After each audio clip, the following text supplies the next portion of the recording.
So if you desperately want to hold on to that awesome car that you bought, but you're struggling to make the loan payments, you can work harder. You can get a different job. You can take up an extra shift. Right. Like there's a lot of things you can do to keep your car, right? There's not a lot of things you can do to keep your boyfriend or girlfriend when they're just not in love with you anymore. Mm-hmm.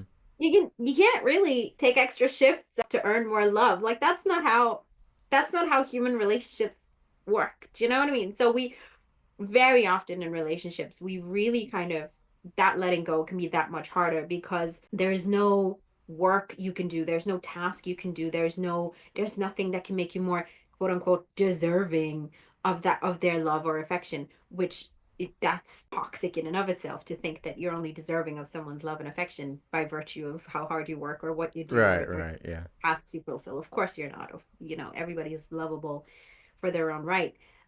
So letting someone go when you want to hold on is intensely difficult, especially for people who have been traumatized, especially for people who have Mm-hmm. been neglected, who have been abused, because we feel like when finally, oh my God, finally someone's here who loves us. This has never happened before. This will never happen again. You're the only person in the world who has ever loved me. You're the only person in the world Right. who could ever love me. Don't ever leave me because you're the only person.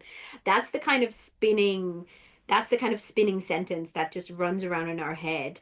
And that's how we ourselves can become very toxic partners. People who have gone through trauma can be very, very toxic partners because we're just so terrified of losing that person or losing that tiny little glimmer of hope. So we cling Mm-hmm. on and we hold on, or we become completely the opposite of not being able to connect at all, Yeah. becoming avoidant and being afraid of commitment, being afraid of partnership, being afraid of connection.